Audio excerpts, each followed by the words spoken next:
contexto, que era cuál contexto,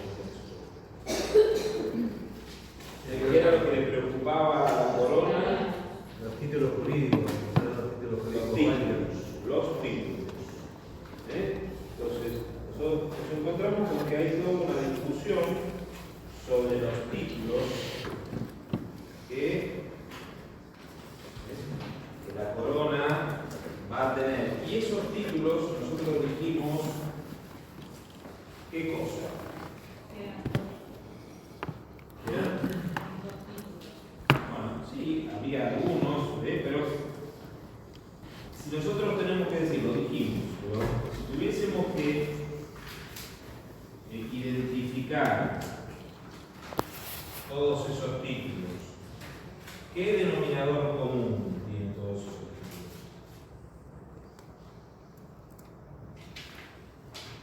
¿Qué sentido común? Preguntado que fue. Todos esos títulos tienen algo de lo que participan. El descubrimiento de América. Bien, hacen el descubrimiento de América. ¿Es propiedad, no será? ¿Eh? ¿Es propiedad? Bueno. Son títulos de dominio. Dominio entendido desde el punto de vista jurisdiccional y no de titularidad para usar y abusar, sino de ejercer autoridad. Todos esos títulos están fundados en el derecho común. Los castellanos, que están pensando en la lógica del derecho común, buscan argumentos que son del derecho común. Nosotros nos vamos a encontrar que acá hay un tema que es central, un tema que es central y que a nosotros nos va a dar lugar a dos caminos que vamos a tratar de resolver. Uno tiene que ver con el mismo tema de los títulos en sí mismos. Vamos a ver que hay algunas discusiones sobre estos títulos que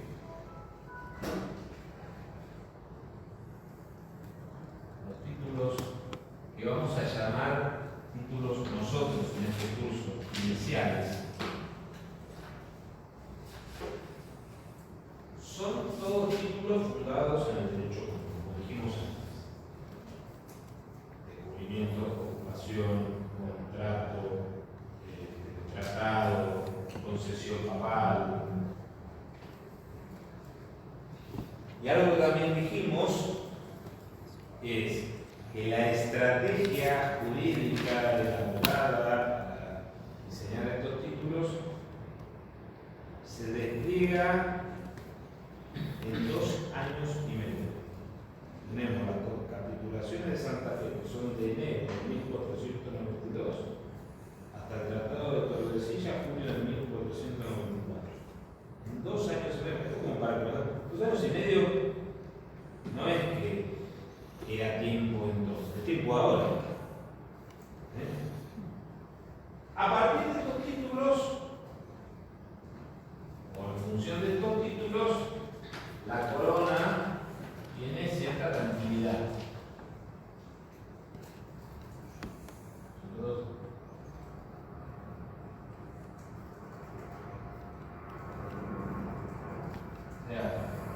En la cabeza de un jurista del siglo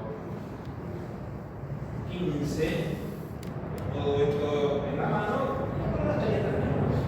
Y de hecho va a estar tranquila. Y va a estar tranquila durante más o menos 20 años. 20, 25 años. Esta tranquilidad se quiebra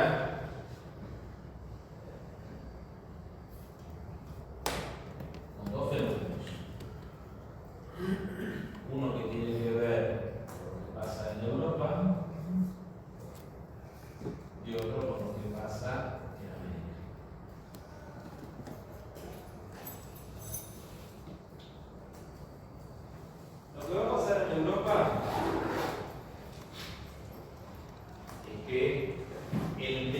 principal título, el más, digamos así, el más amplio en la lógica de la época, se hace pedazos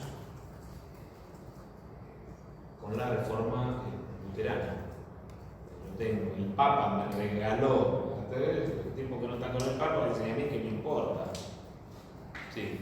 ¿Una consulta de qué años? ¿Qué cosa? ¿El de Europa y el de América? No lo dijimos, la reforma luterana es de 1517. Por eso estábamos diciendo esto, 20-25 años. Lutero presenta 95 tesis contra el poder papal y no es que inmediatamente se desconocen todas las atribuciones en todas partes de la cristiandad, pero ustedes fíjense, de hecho,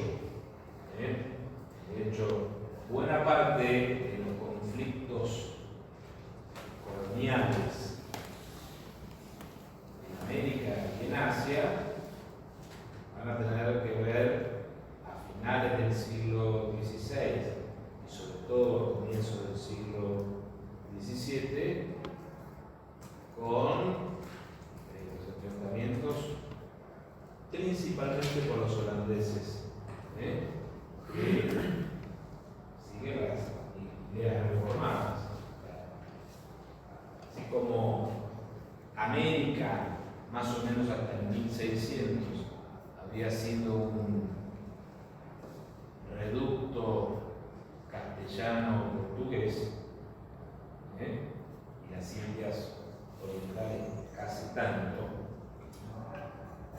Después, hoy todavía hay unos residuos de las Antillas neerlandesas, Surinam, Indonesia, en manos holandesas y no vuelven a manos portuguesas. Por ejemplo, los portugueses llegaron a ocupar, de hecho, una cosa en Recife, Brasil. Entonces, la reforma, en definitiva,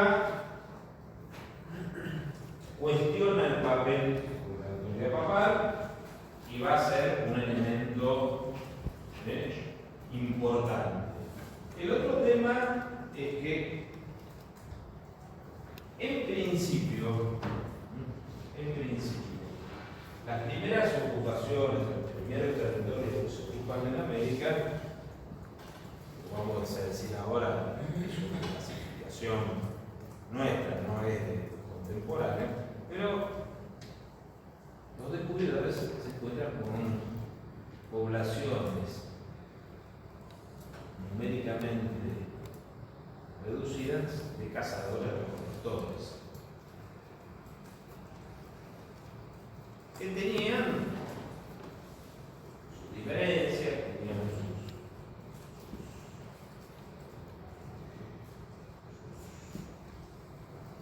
particularidades, pero más allá de sus particularidades, era una situación un poco parecida a la que ya habían experimentado los castellanos cuando ocuparon las Islas Canarias. ¿Se acuerdan que hablábamos la vez pasada? No había, o no se planteó mayores complejidades desde el punto de vista de las autoridades. Y de paso también, ¿se acuerdan? No sé si acá habíamos llegado a decir. Habíamos llegado a conversar en alguna oportunidad del tema de qué perseguían los colonizadores. No me acuerdo si lo habíamos dicho. Me imagino que el oro, las especies. Las plantas para comercializar. Las plantas. No, pero digamos, nosotros tenemos, no sé si habíamos llegado a hablar del sueño americano, del sueño colonial. Si nosotros tuviésemos que pensar ¿Cuál era la expectativa? No de la corona, ahí vamos a decir, la corona de los colonizadores en concreto. ¿Ustedes se imaginan un colonizador como si fuésemos nosotros, individualmente? ¿Qué pretende hacer un colonizador? Adquirir tierras en nombre de corona. Adquirir tierras. Fíjense lo siguiente, no está lejos. Si yo les preguntase a ustedes cuál es el sueño argentino, Llegar a fin de mes. el sueño, no una necesidad de supervivencia, así, sino, ¿qué es lo que como colectivo, siempre hay una excepción o varias? En una casa, una propiedad. Ser un país Quedarnos con ocupado. Chile, con los demás. ¿Pero qué? Si yo les digo, si yo les digo cuál es el sueño argentino, está el sueño americano, el sueño norteamericano, que es tener guita, mucha guita, enorme cantidad, tener más guita, y estar, entonces tener la canilla de oro y no sé qué. Ustedes fíjense cuando un norteamericano hace una descripción de algo, en promedio, tiene que decirte cuánto cuesta. Ahí tomando este vino que cuesta $300. No, el vino es bueno. Cuesta tanto, capaz que el vino es una bosta, pero cuesta 300. El tema de la cantidad, del valor. Si en cambio yo les digo cuál es el sueño argentino, promedio, que estén fuera del promedio, En una casa, cierren sus ojitos. Imagínense una escena tropical, palmeras, hamaca paraguaya, una bebida, de ser posible, alcohólica, y que digan, ya depositaron. Listo, estamos en la gloria. Hemos llegado a Argentilandia total. O sea, nosotros nos gusta vivir bien y laburar poco.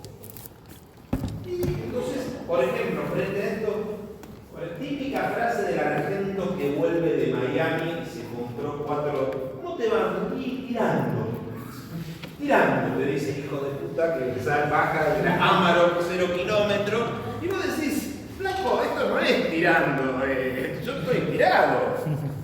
Pero, o sea, y en realidad, frente al modelo norteamericano de la codicia, el tío rico que tiene el primer centavo, ¿por qué no abrís una sucursal? No, flaquito, acá estoy bien.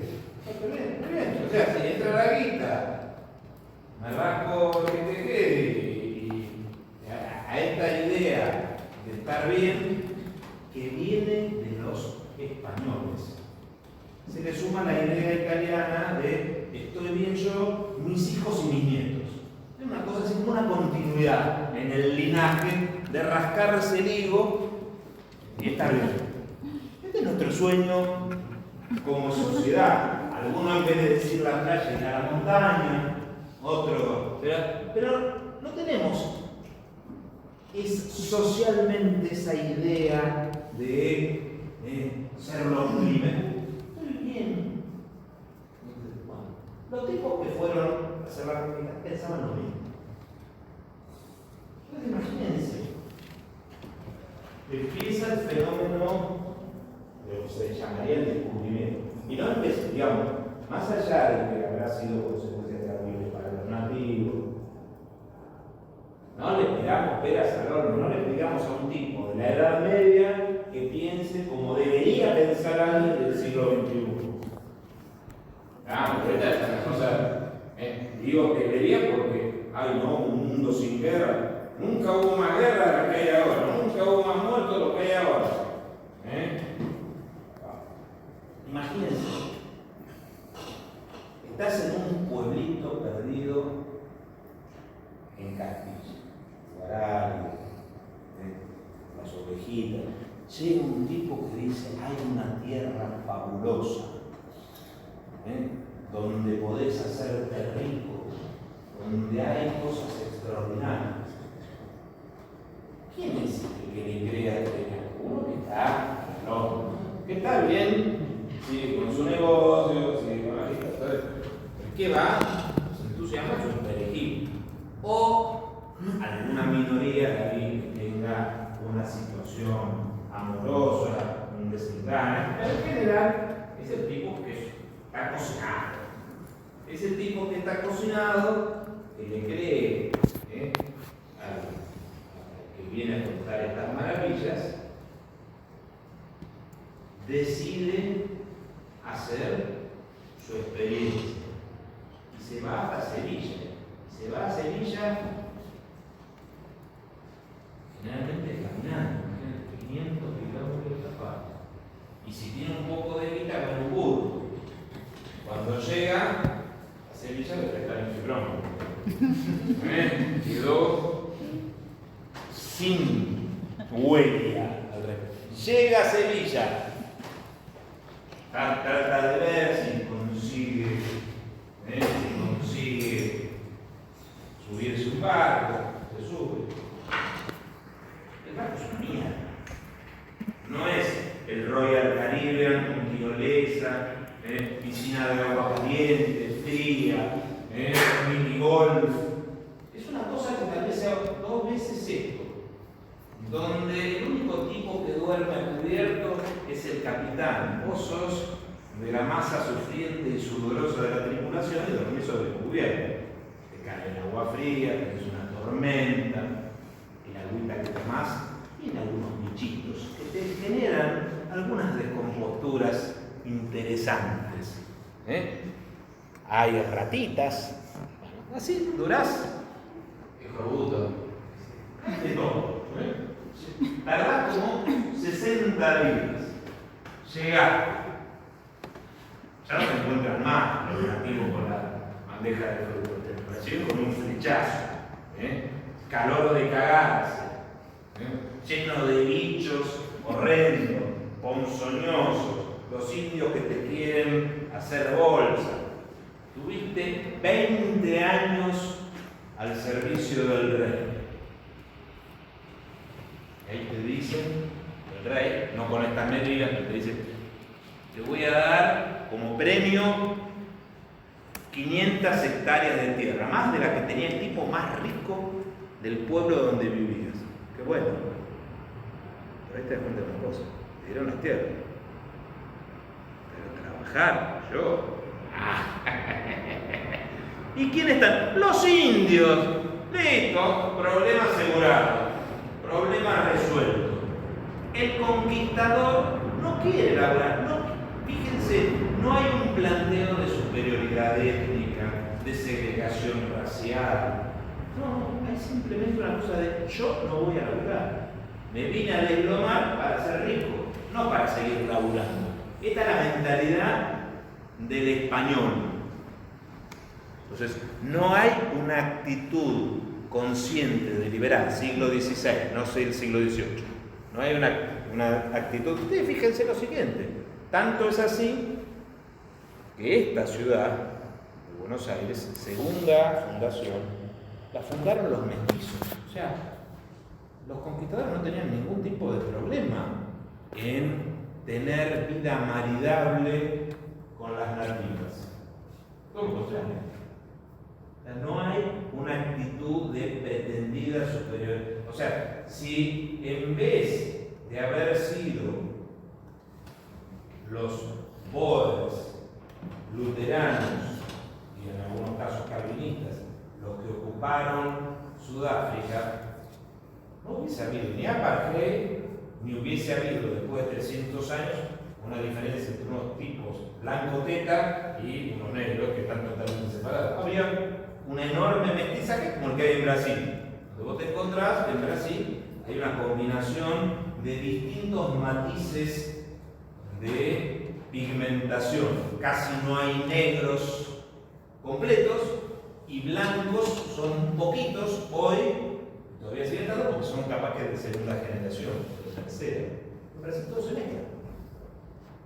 Entonces, no es una actitud consciente y deliberada de separación, sino es una necesidad de que trabaje. Entonces, ustedes se van a encontrar que cuando hablemos nosotros de lo que pasó en América, y esto no es para justificar, no es para entenderlo, claro, o sea, no es para justificar, sino para entender. Una cosa es la política oficial de la corona, que en general fue muy protectora de los indios.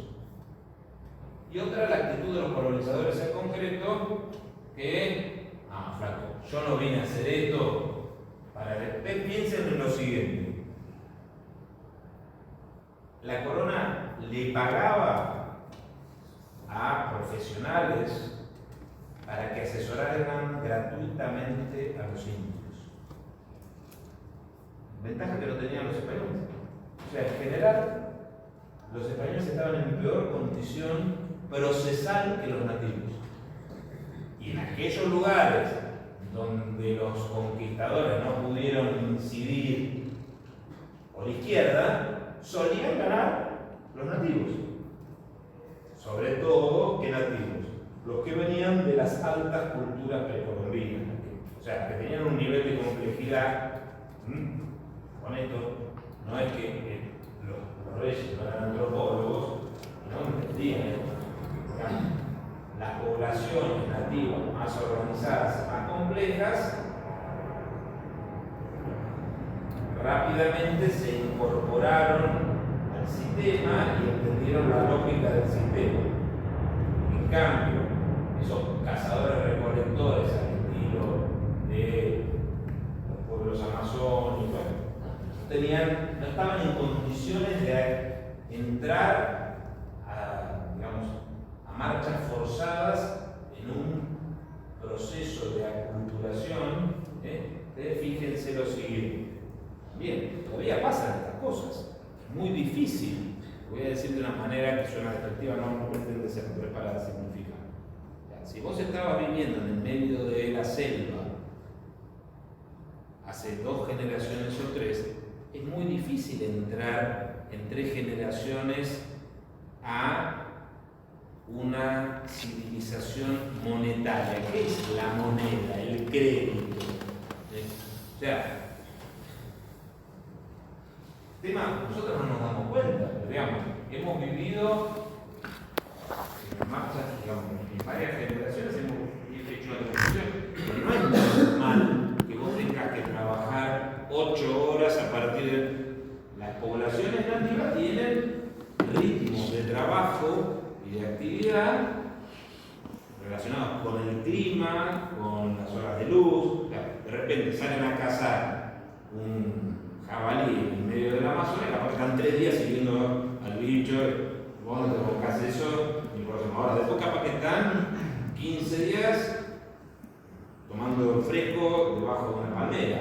No tienen esta cuestión de hoy lunes es esto. Todo eso implica hábitos civilizacionales, no necesariamente esto implica civilizacional, no implica mejoría, implica un proceso de transformación y de adaptación donde la persona se tiene que adaptar a ciertos ritmos y no es la actividad que se vincula a situaciones más naturales. Esto, ¿para qué se lo digo? Para que entendamos que hay distintas actitudes frente a los naturales. No es algo homogéneo y, por supuesto, hubo enormes injusticias, hubo enormes opresiones. Ahora, si tuviésemos que decir cuál es la política oficial de la corona, proteger a los nativos. Los reyes consideran a los nativos sus súbditos. Y esto, entonces, también trajo un problema. ¿Por qué? Porque, como dirían algunos por ahí, que esto se empezó a dar el primer centro de dominio, o mejor dicho, de autoridad española en América,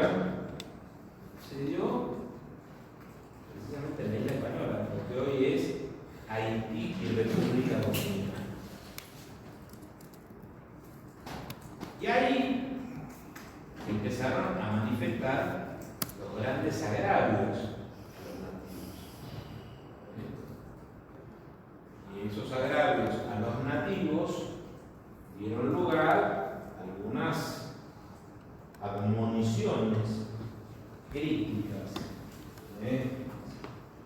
amonestaciones de clérigos. De hecho, un caso famoso de un fraile de Montesinos que en una homilía le canta las 40 a todos los conquistadores. Ahora, ¿qué hicieron estos conquistadores? Acá tenemos un curita zurdo, lo denuncian ante el rey. Y el rey hace lo que no pensaríamos que hace. O sea, fíjense, todas las lógicas. El rey, recibida esta denuncia, se puso a ver qué es lo que estaba pasando. Y en realidad le terminó dando la razón al sacerdote. Y puso a estudiar una junta de juristas y teólogos. ¿Qué está pasando? Y es muy interesante, que lo que se plantearon, que termina siendo un carajo jurídico, claro, pero se plantearon lo siguiente: una cosa son nuestros derechos frente a los europeos y otra, ¿qué pasa con esta gente que está acá? Entonces, a un abogado, Palacio Rubio, se le ocurrió una idea fantástica. Mirá que se los ocurre a nosotros. Vamos a hacer lo siguiente: en cada lugar donde nosotros llegamos, consultamos con los otros. ¿Qué le vamos a consultar? Si ellos deciden aceptar ser vasallos del rey. Entonces, llegamos a un lugar, le preguntamos sobre los resultados. ¿Cómo llegamos? Llegamos con soldados, los reunían a todos, un poquito hostil, silenciosa pero hostil, y les empezaban a leer un documento, se llamaba requerimiento. Se lo leían y ya, lógicamente.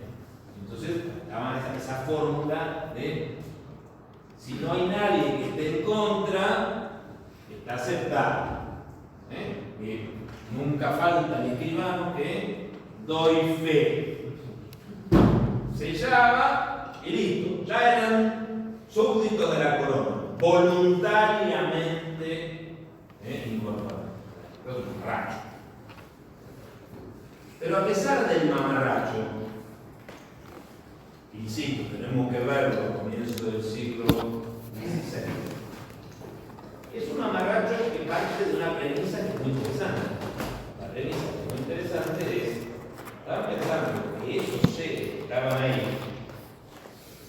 tenían derechos, que había que contar con esos derechos.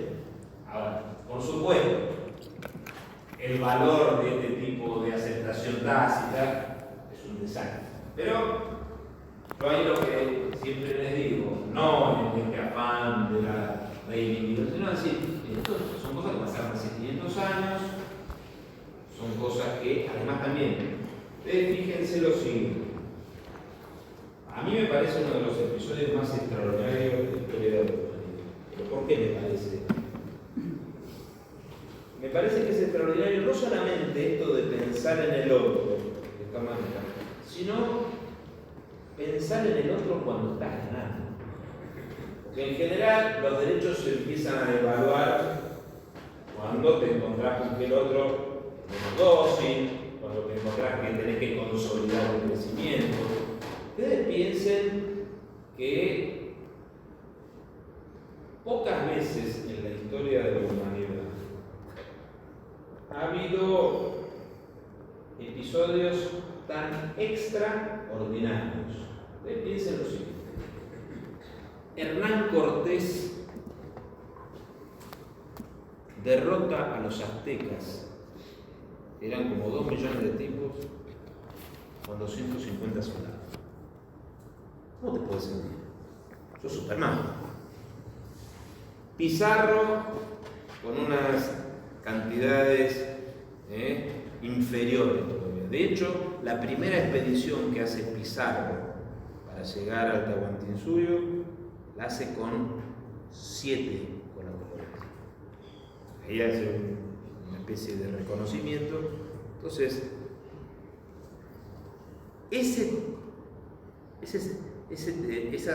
esos episodios, esas experiencias, dan una sensación de omnipotencia. Parece que podés hacerlo todo, sí. Pero el éxito de Cortés dependió de haberse aliado con los indios de alrededor y odiaban a los Sí, bueno, pero lo cierto es que españoles eran 250.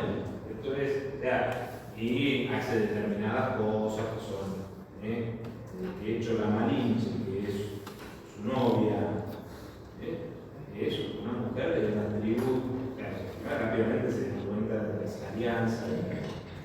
Pero lo cierto es que alianza, no alianza, fue un fenómeno extraordinario. Que insiste, por ejemplo, hay un personaje que, uno entre tantos,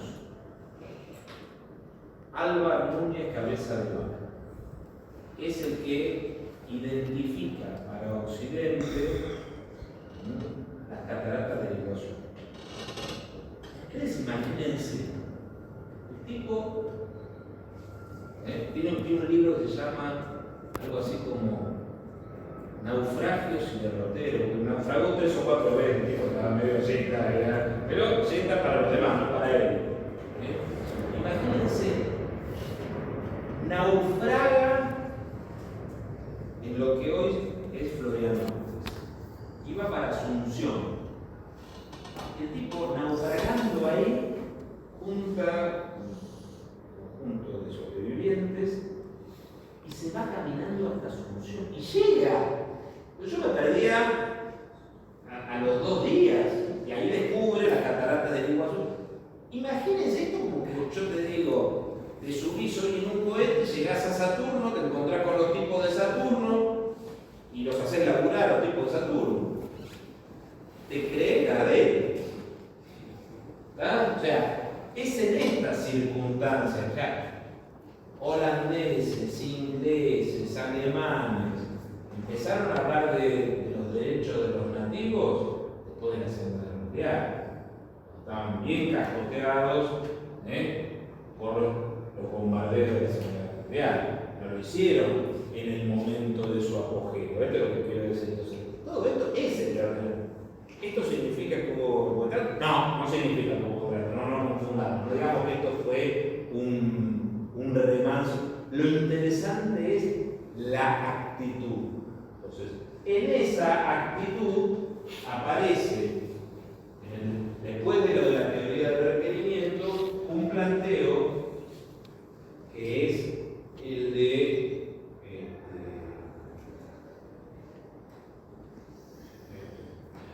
Francisco de Vitoria,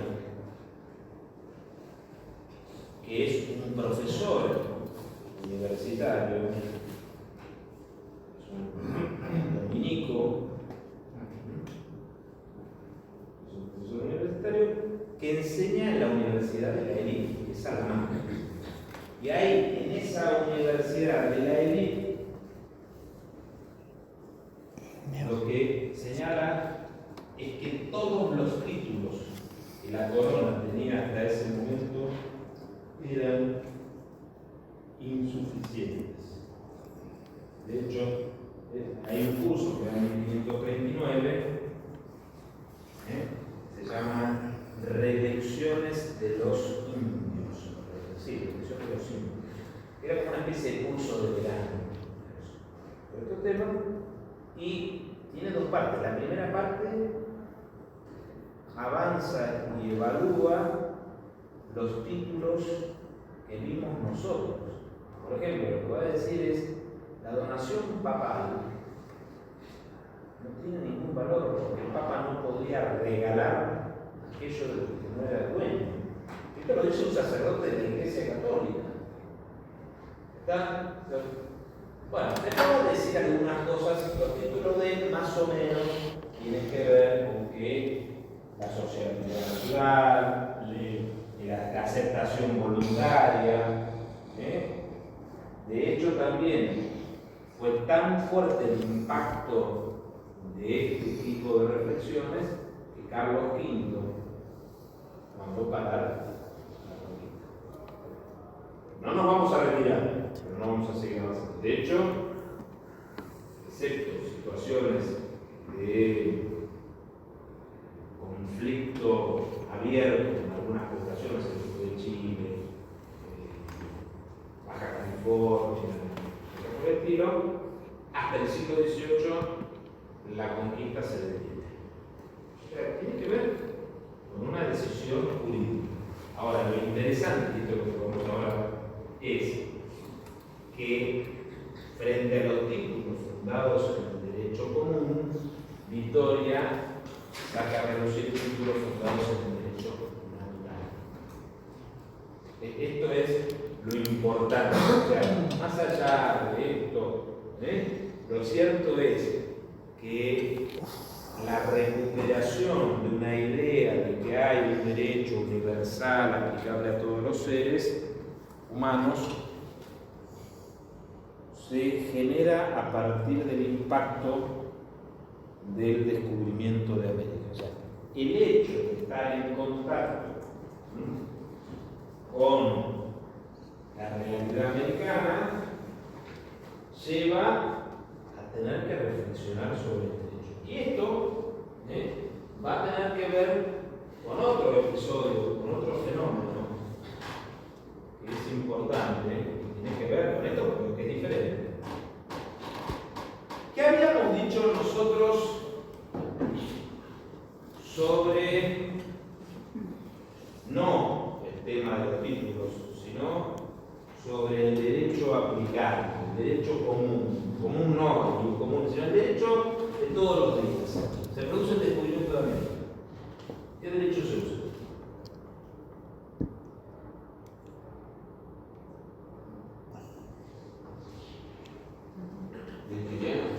No, o sea, eso es lo que va a pasar.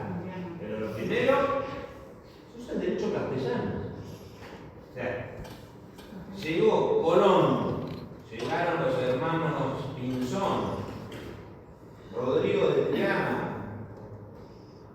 fulano de tal, y si tenía, no sé, una deuda de juego, actuaba a nombre de una persona que había condicionado algo desde España, usaba el derecho castellano. Y no se preocupaba de esto, no que estaba, no, a ver, era algo para los contemporáneos normal. Vos vas a un lugar distinto del que vivís, te llevas tu derecho. Y esto funcionó más o menos hasta 1520, 1525. Más o menos, o sea, no hay una cifra exacta, inevitable.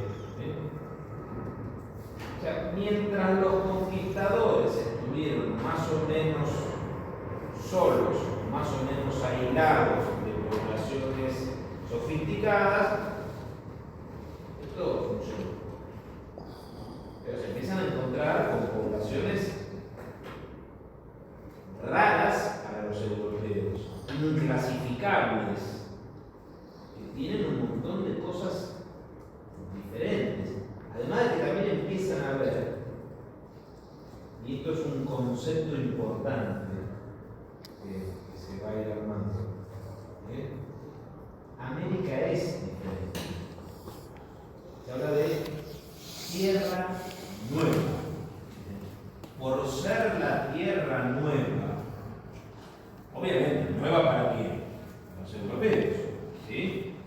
Claro, ustedes imagínense lo siguiente, por ejemplo, pensemos en cuestiones procesales.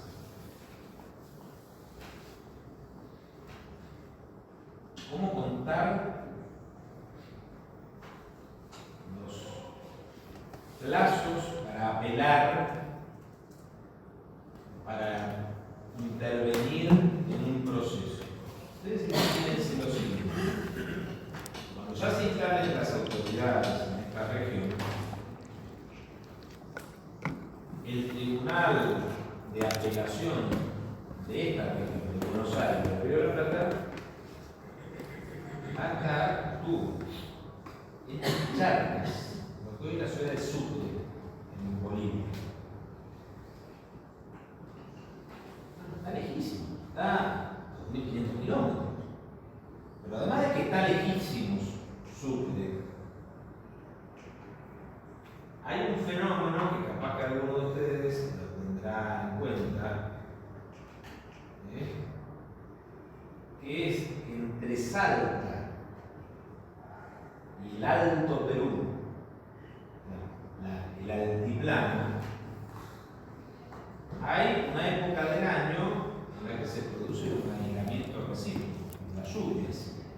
O sea, a partir de ahora empieza a llover, a partir de ahora, octubre, noviembre, la temporada de lluvias. Entonces, se empieza a hacer cae piedra, cae barro. Entonces, sí puede ser que hoy todavía no llueve, pero no te atreves a caer a hacer la cuesta del obispo en Salta en esta temporada. Podés quedar. Puede ser que te llegue un aluvión a vos, puede ser que tengas una aluvión adelante, una aluvión atrás y te quedes aislado en el camino. Entonces, y de repente había un aislamiento de 4 o 5 meses entre el Valle del Lerma y el Alto Perú. Bueno, ¿qué hacemos con los plazos? ¿Seguimos con los plazos? Es decir, no podemos hacerlo. América es diferente. Además, otra cosa, si alguno de ustedes pudo viajar en algún momento, pagar tickets, vos ves, ay, qué río el Guadalquivir, claro, hubo un poeta hacia Lorca. El Guadalquivir, sí, es el río Luján a la altura del Tigre. No es el río Paraná. Para cruzarlo tenés 3 kilómetros. La cordillera de los Andes. La Sierra Morena comparada con la cordillera de los Andes es una cosita. Sí. América es distinta. ¿Sí? Entonces, y además en América hay gente distinta. Entonces lo que se dan cuenta es el derecho que nosotros tenemos no sirve. Hay más o menos 25, 30 años después del descubrimiento, se termina de comprender que no podemos utilizar el derecho castellano como el derecho de aplicación cotidiana. Entonces, ese derecho castellano, no es funcional. Y acá va a haber dos posiciones. Una, la de los teólogos.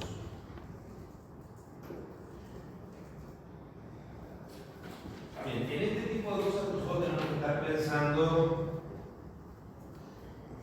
que el lugar de los teólogos, si bien en su mayoría son griegos, no solamente había teólogos sacerdotes, sino que había teólogos blancos, pero los teólogos ocupan un lugar muy próximo al poder. En este sentido, pensemos que fue frecuente que para tomar importantes decisiones los príncipes consultasen con los teólogos, que además a veces pueden ser confesores. O sea, esto se lo digo para que no pensemos que esto es un grupo social irrelevante, sino que están en el riñón de la decisión política. Entonces, tenemos un grupo, que es el de los teólogos, que lo que dicen, bueno, este derecho castellano No, sí, hay una famosa carta de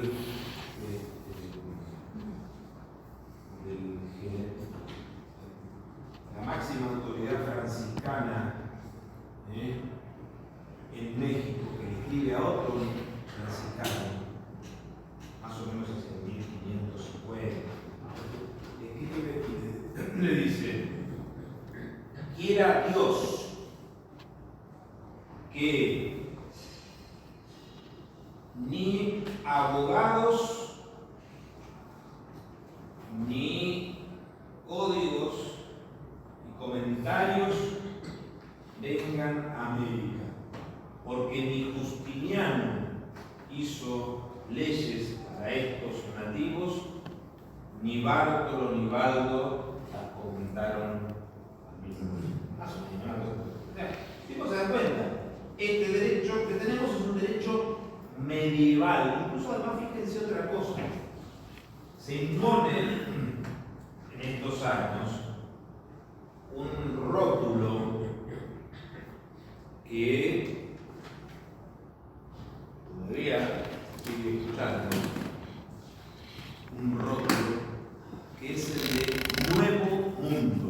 O sea, América es un mundo, Europa es otro, son dos mundos. O sea, que tienen una estructura, una lógica. Entonces, los teólogos lo que dicen es: ese derecho que nosotros utilizamos no es para este mundo, es de otro mundo, del viejo mundo. Entonces, ese derecho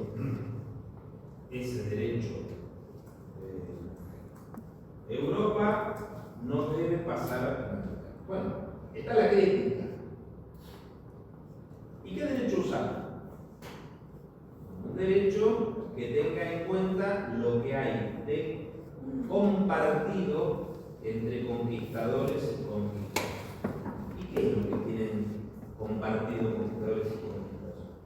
Una naturaleza nueva. Entonces, la idea es: para sustituir el viejo derecho, debería utilizarse un nuevo derecho fundado en la naturaleza. Derecho natural. Entonces ya lo mismo un poco desarrollándose antes, a partir de lo mismo. Sí, viene desarrollándose antes. Hay algunas explicaciones. También, por otro lado, hay algunos planteos que tienen que ver con los albigenses, con las... Pero en este momento acá estamos con toda esa experiencia previa, con toda esa gimnasia previa. Por ejemplo, una de las cosas que se va a discutir en el medio de las posiciones heréticas consideradas como tales por la Iglesia Católica, y Francisco de Vitoria lo va a recuperar, y uno de los autores que ustedes tienen, Domingo de Soto, tiene que ver con el nuevo requerimiento número 6, y bueno, va a plantear que esto no lo dice el Domingo Soto, lo dice Francisco de Vitoria. Cuando los Francisco de Vitoria se planteaban frente a la presencia de los castellanos, había una serie de prácticas y de conductas. Fíjense también, estamos en una época en la que hay un modelo de relación basado en prácticas sexuales más o menos tradicionales, hombre-mujer. La homosexualidad es una actividad repugnante para... Frente a esto, hay toda una consideración hostil, sancionatoria. Y Francisco de Vitoria dice que tengan prácticas bestiales no significa que pierdan su condición, por ejemplo, de dueños en materia de derecho civil. Si tenés una propiedad, no dejás de ser propietario porque tengas esta conducta. Pensemos lo que significa esto en una cabeza del siglo XVI. Está claro, por supuesto que está lleno de posiciones discriminatorias,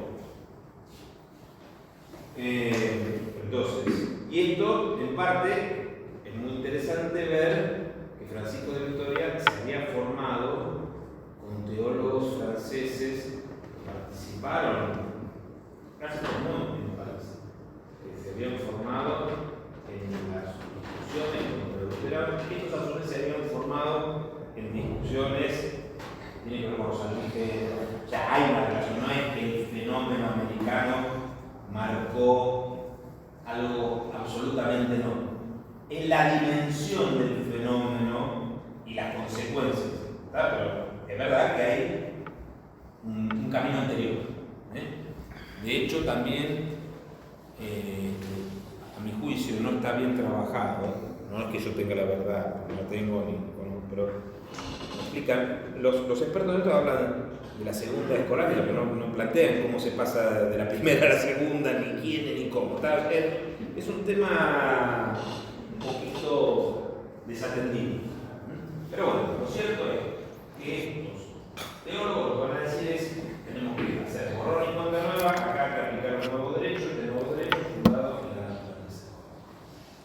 ¿Qué es la naturaleza? Bueno, es otro tema. Esto es lo que plantean los teólogos. Pero hay abogados, hay juristas, que también son importantes. Y estos juristas lo que van a plantear es la aplicación o la transferencia a esta realidad americana del modelo analítico del derecho común.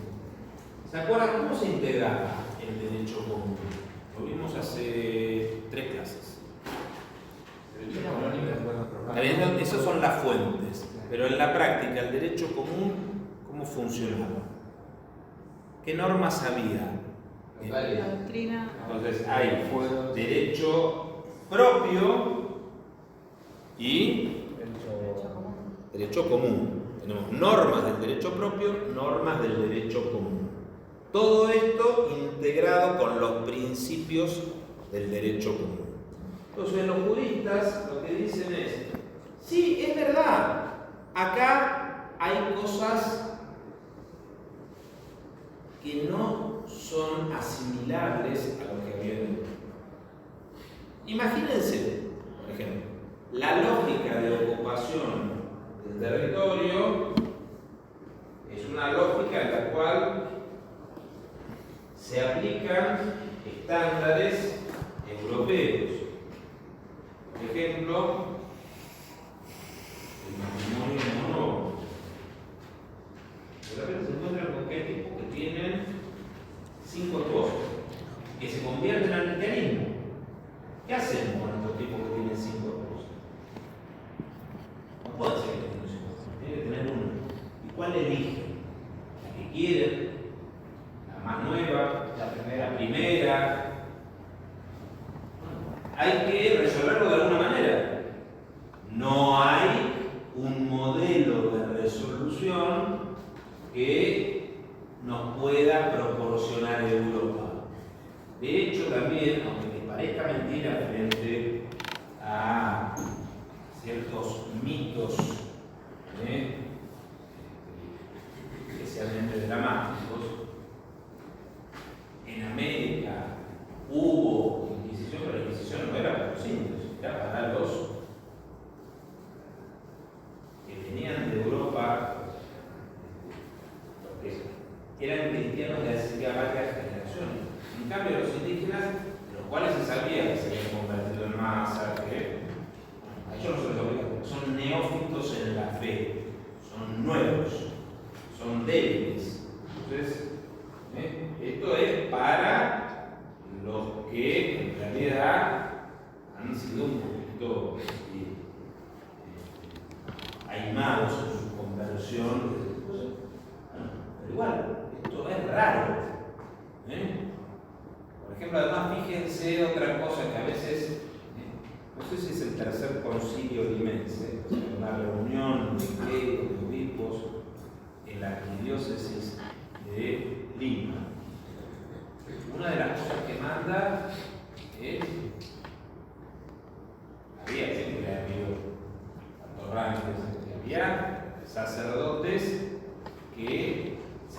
aprovechaban el carácter impresionable de los indios.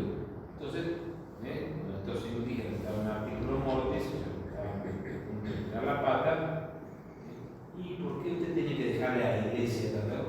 Posiblemente se establece, no tienen valor los legados otorgados las últimas horas o los últimos días. No es que estaban pensando los sacerdotes son todos humanos. Había mucho sentido bastante realista acerca de la naturaleza humana. Entonces, lo que los juristas dicen es, acá hay cosas que son totalmente diferentes y hay cosas que son equivalentes, asimilables a las europeas. Para las cosas que son asimilables a las europeas, derecho europeo. Para las cosas nuevas, un derecho propio, particular, especial para este territorio que por la equivocación inicial llaman las Indias, y ahí viene el derecho indiano. Entonces, en realidad hay un derecho específicamente indiano, o sea, un derecho preparado, dictado, en algunos casos adaptado. Acá dos cosas. Una es, ¿quién puede dictar derecho? En realidad, toda autoridad que gobierna tiene capacidad normativa. Los virreyes tienen capacidad normativa, los cabildos tienen capacidad normativa, el Consejo de India tiene capacidad normativa. Claro, cada uno en la esfera de sus atribuciones, territoriales o materiales. Habrá que ver qué es lo que podían hacer. Entonces, todas las autoridades pueden crear derecho dentro de la esfera de sus atribuciones y competencias. Y esta creación de derecho a veces consiste en legitimar o reconocer regulaciones indígenas. No es que lo indígena es rechazado ex profeso. Por ejemplo, hay algo que se llama la mita. La mita era el trabajo por turnos. Este era un modelo que habían aplicado los incas. Los españoles les pareció estupendo. Tan estupendo les pareció que lo extendieron a las poblaciones guaraníes. No eran inicialmente población agrícola, sino que era de cazadores recolectores. Entonces, veo que hay algo que los nativos utilizan y que vale la pena, lo convierto en derecho vigente. ¿Sí? Todos tenemos un derecho propio de las Indias, que es prioritario. Y si no hay una realidad especial, utilizo en subsidio el derecho castellano. En los libros hoy, los autores dicen algo que resulta confuso. Dicen, hay un derecho castellano-indiano. ¿Verdad? Tendríamos que decir, hay un derecho indiano-castellano. El que tiene prioridad es el indiano y en subsidio se utiliza el derecho castellano. Este es el modelo que triunfa. Pero el otro que termina fracasando, hoy, si bien los historiadores no son conscientes o tienden a minimizarlo, es como todas las experiencias fracasadas. Es fracasada porque fracasó, y lo vemos retrospectivamente. Fíjense en este ejercicio de diario del día lunes. Imaginémonos el lunes de la semana que viene. ¿Qué nos deparará el destino? ¿Qué misterios de la fortuna habrá más allá del día lunes 27? ¿No? Esto es un episodio electoral, pero nosotros no sabemos qué es lo que va a pasar con la Argentina de acá a 3 años o de acá a 6 años. Dentro de 6 años no va a faltar el inteligente, ya se veía venir que no todos somos vivos así. O sea, tenemos la bola de cristal iluminada, ¿se entiende lo que quiero decir? O sea, ahora, si supiésemos todas estas cosas, qué fácil sería. Entonces, esa posibilidad de plantear un derecho natural tuvo bastante entidad, ¿no? No es que es una cosa reservada a 4 tipos encerrados adentro de un placar. Bueno, no tuvo el suficiente apoyo, no estuvo suficientemente desarrollado. Los juristas eran tal vez más incisivos, más influyentes, y este es el modelo que termina haciendo. Pero lo que tenemos que estar pensando es que hubo una situación de reflexión intensa y la convicción clara que hubo es: no podemos aplicar el derecho que traíamos de Europa al 100%. Esto es disfuncional.